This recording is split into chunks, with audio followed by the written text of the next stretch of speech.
नमस्कार, मार्केट पंचनामा में आप सभी का स्वागत है। आज मंगलवार का दिन भारतीय बाजारों के लिए कुछ हद तक शानदार कह सकते हैं आप। कुछ सेक्टर्स में खरीदारी देखने को मिली, कुछ स्टॉक्स के अंदर जरूर मूव देखने को मिला, लेकिन ओवरऑल अंतर्राष्ट्रीय बाजारों के संकेत जो थे वो थोड़े से कमजोर साइड पे ही शुरुआती साइड पे देखने को मिल रहे थे, जहां पे करीब करीब 200 अंकों के आसपास की निगेटिव आंकड़ा देखने को मिल रहा था एसजी निफ्टी ने। लेकिन भारतीय बाजारों में शुरुआत 200 अंकों की भले ही हुई, लेकिन मिड कैप स्मॉल कैप में आज एक्शन भरपूर था। 1% तक एक समय पे मिड कैप इंडेक्स ऊपर कामकाज करता हुआ दिखाई पड़ रहा था, स्मॉल कैप में खरीदारी थी। इसीलिए आज जो एडवांस डिक्लाइन रेशियो था वो एडवांसेस के फेवर में दिखेगा आपको, जहां पर ब्रॉडर साइड पे मार्केट में खरीदारी थी, लेकिन फ्रंट लाइन इंडेक्स में आपको उतना ज्यादा कोई एक्शन होता हुआ नहीं दिखाई पड़ेगा। हालांकि आज जोरदार तेजी थी पीएसयू स्पेस में। इंडेक्स के चारों गेनर्स आप देखेंगे तो चारों पीएसयू ही थे, चाहे आप कोल इंडिया, आईओसी, एनटीपीसी, ओएनजीसी किसी भी नाम को देख लीजिए, मिड कैप में रेलवे की कई कंपनीज को देख लीजिए, फर्टिलाइजर देख लीजिए, जहां पे एक अच्छा मूव आता हुआ दिखाई पड़ा। इसके अलावा पीएसयू के साथ साथ कैपिटल गुड्स और पावर, जहां पर भी पीएसयू का काफी दबदबा है, वहां पर भी खरीदारी देखने को मिली। शुगर, ओएमसी, फर्टिलाइजर, यहां पर भी मेजरली या तो पीएसयूज है या फिर शुगर तो ऑलरेडी तेजी के अंदर कामकाज कर ही रहा है, वहां पर भी एक अच्छा मूव बनता हुआ दिखाई पड़ा। थोड़ा प्रेशर रहा डिफेंसिव्स में, इसमें फार्मा, आईटी आज थोड़े प्रेशर के साथ कामकाज करते हुए दिखाई पड़े।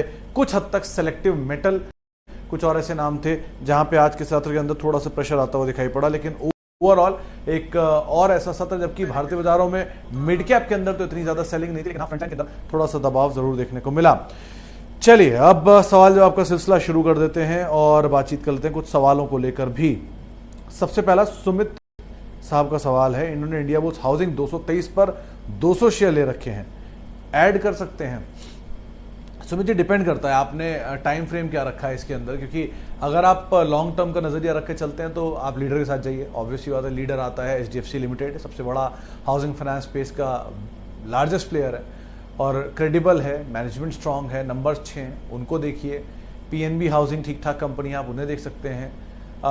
कैनफिन होम भी मैनेजेबल है, वहां पर भी आप एक बार को नजर रख सकते हैं मीडियम टर्म पर्सपेक्टिव से।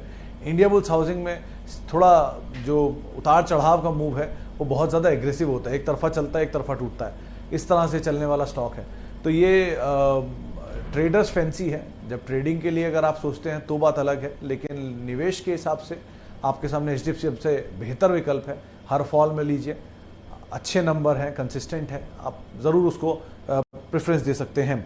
अच्छा, सेल को लेकर धानु गुप्ता साहब का सवाल है। गुप्ता साहब, कल रात को मेरी मानस से बात हो रही थी एक शो में, और मानस ने सेल को लेकर एक, मानस जायसवाल लखनऊ से जो है, manasjaiswal.com के, उन्होंने सेल के ऊपर बड़े टारगेट रखे हैं। उनकी प्रिफर्ड पिक है मेटल में, उनको लगता है 120, 130, 140 तक के टारगेट्स या पुराने जो लेवल्स हैं 200 रुपए के आसपास के, वो भी शायद रिज्यूम होते हुए दिखाई पड़ रहे हैं। वो सुपर बुलिश हैं स्टॉक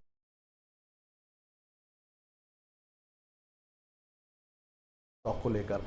बेसिकली एक बड़ी रनअप दिखा चुका है, लेकिन अभी भी उनको लगता है कि इसमें कैपेसिटी काफी है, क्योंकि जिस तरह की एसेट वैल्यू है उसके सामने शेयर काफी वैल्यू था, शायद इसको बाजार बुलाने की कोशिश कर रहा है, मेटल साइकिल की फेवर में आ चुकी है। तो एटलीस्ट अभी आप मीडियम टर्म तो होल्ड करिए, लेकिन प्रॉफिट को जरूर सिक्योर रखिएगा। अगर आप प्रॉफिट में हैं तो आप उसको सिक्योर रखिएगा और कोशिश करिएगा कि आप स्टॉप लॉसेस को रखें, कि बड़ी तेजी आई है तो शायद बड़ी गिरावट भी बाद में ना देखने को मिले, या एटलीस्ट पार्शियल प्रॉफिट ले लीजिए, जैसा आप सही लें। लेकिन मानस का यह मानना है कि यहाँ पे बड़ी तेजी भी और देखने को मिल सकती है। अच्छा, आगे बढ़ते हैं और प्राज इंडस्ट्री, इमरान शेरू साहब का सवाल है। इमरान साहब, प्राज इंडस्ट्री ऑलरेडी 300 पार, 325 पार होने को हो रहा है, अब ऑलमोस्ट अपने ऑल टाइम हाई पे शेयर कामकाज कर रहा है। स्ट्रॉन्ग नंबर दिए इस क्वार्टर के, उसका भी एक रिफ्लेक्शन देखने को मिला। बहुत लंबे कंसोलिडेशन के बाद चलना शुरू हुआ है। आप प्रॉफिट में हैं, बना के रखिए, होल्ड करिए, ट्रेलिंग स्टॉप लॉस के साथ। नई पोजीशन ली है, अभी लॉस में है, वेट कर सकते हैं, और नई पोजीशन लेना चाहते हैं तो अभी आप होल्ड करें, बड़ा करेक्शन दिखे उसके बाद लें, इस तरह की रणनीति आप यहाँ रख सकते हैं। अच्छा, एक सवाल है कि मार्केट गिर क्यों नहीं रहा, शरद मिश्रा साहब का सवाल है। मिश्रा साहब, जब गिर रहा था पीछे तब मार्केट डिस्काउंट कर ही रहा था इन चीज़ों को। आप ऐसे समझ के चलिए कि बाजार फ्यूचर को डिस्काउंट करता है और अनसर्टेनिटी को कभी भी पसंद नहीं करता है। जहाँ चीज़ें सर्टेन हो जाएंगी वहाँ बाजार को पसंद आ जाएंगी, भले वो नेगेटिव हो, लेकिन वो सर्टेन है। अनसर्टेनिटी थी कि लॉकडाउन लगेगा या नहीं लगेगा, लग गया। अनसर्टेनिटी की दवाइयाँ कितनी होंगी, हो रहे हैं, वैक्सीनेशन चल रहा है, डैमेज अब एटलीस्ट कैलकुलेटिव है, और बाकी मेटल साइकिल सपोर्टिव हैं, इंटरनेशनल मार्केट सपोर्टिव हैं, ये कुछ और चीज़ें हैं। अब दोबारा अर्निंग्स को लेकर जैसी चीज़ें खत्म होंगी, बाजार फिर से अपनी उसी सर्टेनिटी और अनसर्टेनिटी के बीच में आ जाएगा। लेकिन अभी भी बाजार बहुत कोई स्ट्रांगली एक तरफा मूव नहीं दे रहा है। इंडेक्स में इतना ज़्यादा स्ट्रांग मूव नहीं है, लेकिन हाँ मिड कैप स्मॉल कैप अच्छा पार्टिसिपेट कर रहा है नंबर्स के आधार पर। तो आप इंडिविजुअल स्टॉक स्पेसिफिक अप्रोच रखिए, अच्छे स्टॉक को लीजिए। सब बाजार के अच्छे स्टॉक तेजी में नहीं है, सब बाजार के अच्छे स्टॉक ऑल टाइम हाई पर भी नहीं है। तो आप कुछ नीचे वहाँ खरीदारी करिए, कुछ स्टॉक तो अभी भी नीचे आपको मिल ही रहे हैं अच्छे शेयर, आप वहाँ पे दाव लगा सकते हैं। व्यू ऑन सिंजिन, योगेश कोरुलकर साहब का। कोरुलकर साहब, सिंजिन वैसे तो बहुत ही स्ट्रॉन्ग पेडिग्री की बहुत अच्छी कंपनी है, बायोकॉन ग्रुप की कंपनी है, क्रैम्प्स बिजनेस के अंदर कामकाज करती है। उनके ईबिटा करीब 58-60% के आसपास का हिस्सा लेकर आती है, और जो ब्रोकरेज के नंबर्स के बाद रिपोर्ट्स हैं वो मोर लेस सबके टारगेट अचीव हो चुके हैं। 580-590 की रेंज में शेयर घूम रहा है, 640 के आसपास का इसने शायद हाई बनाया है।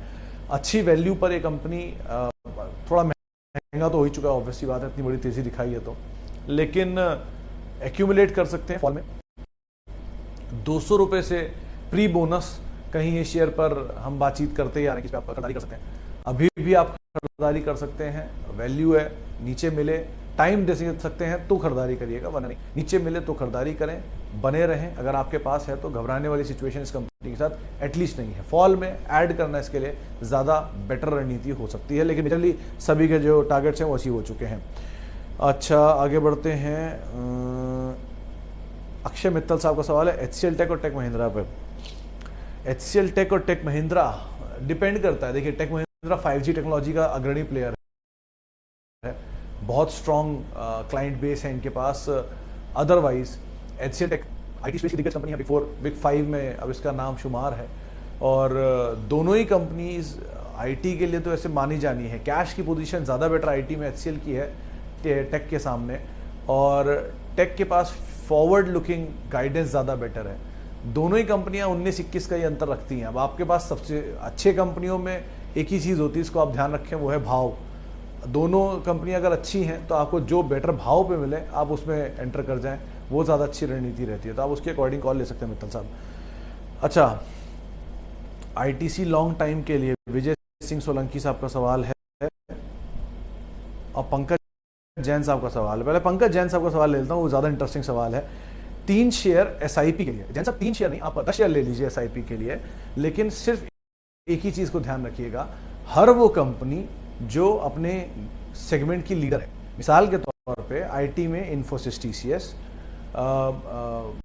ऑटो में मारुति 4 व्हीलर में, बजाज 2 व्हीलर में या हीरो मोटोकॉर्प 2 व्हीलर में, पेंट में एशियन पेंट, पीडीलाइट, उसके अलावा इंश्योरेंस में HDFC लाइफ, SBI लाइफ, उसके अलावा FMCG में HUL and ITC। Obviously ITC बहुत पीछे देना पड़ेगा, और ऑयल एंड मतलब देश की 5 बड़ी कंपनियां HDFC बैंक, रिलायंस, ECS, इनको तो आप भूल ही नहीं सकते।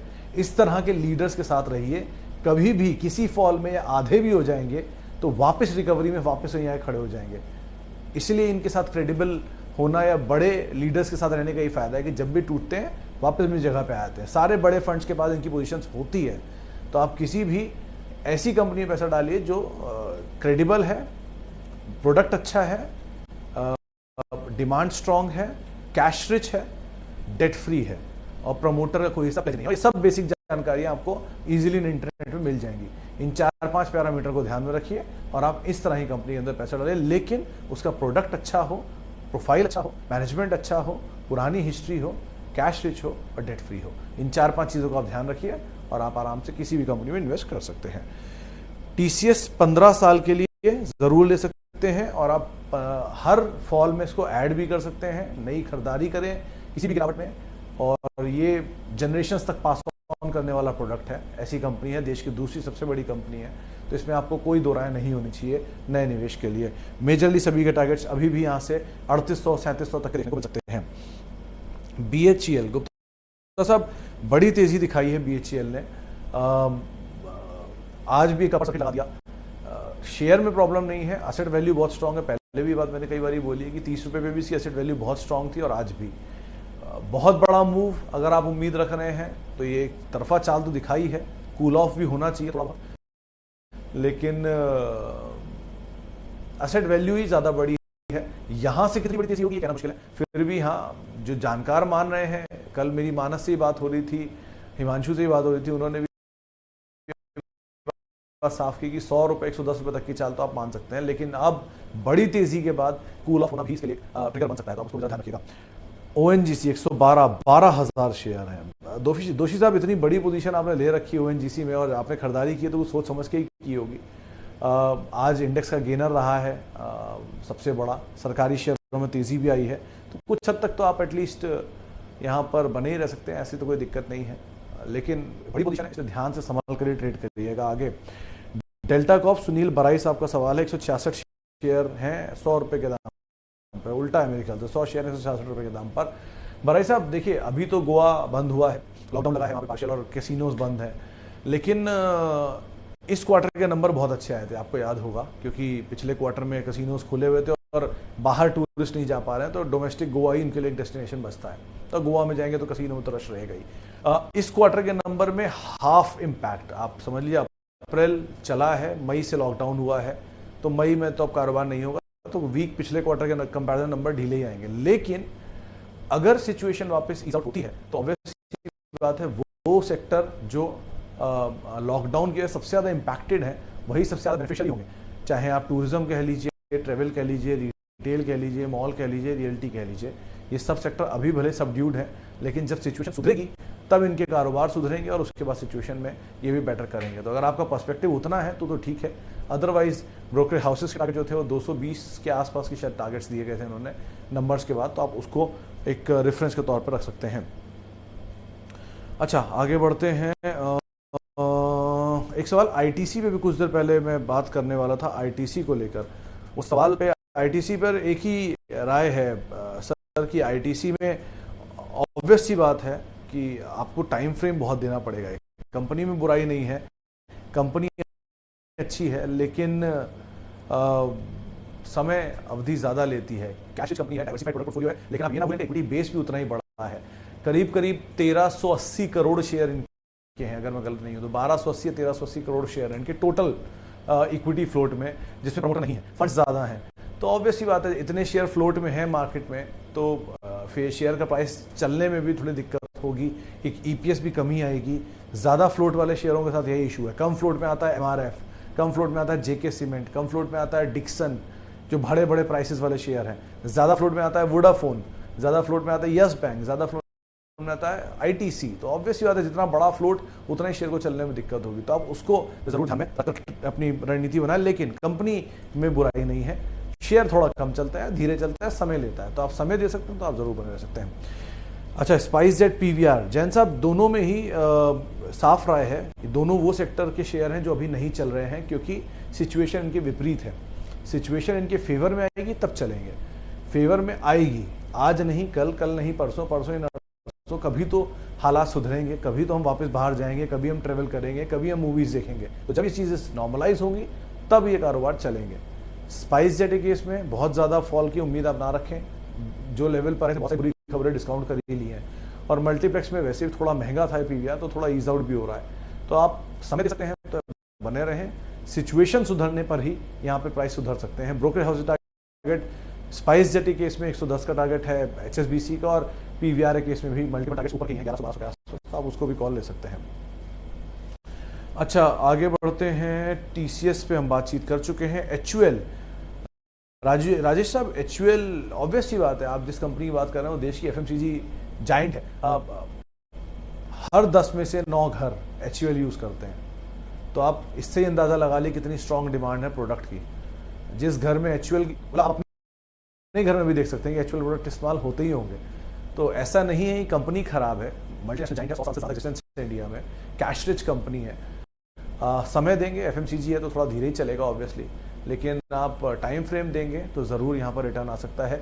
एक लंबा कंसोलिडेशन पहले भी एचयूएल दिखा चुका है, शायद उसी तरह का कंसोलिडेशन दिखा रहा है, तो आप बने रहें, नंबर्स के ऊपर कॉल कोई भी आप लीजिएगा, लेकिन डिपेंड आपका टाइम फ्रेम कितना है। चलिए, फिलहाल तो मैं इतने ही सवालों को शामिल कर पाऊंगा, समय का थोड़ा अभाव है, माफ़ी उसके लिए। जिनसे हमने बातचीत की उनका बहुत बहुत शुक्रिया, और जिनसे बातचीत नहीं कर पाए उनसे हम बहुत बहुत माफ़ी चाहेंगे। आगे भी आप मेरे साथ जुड़ सकते हैं @Sumit Research। नमस्कार।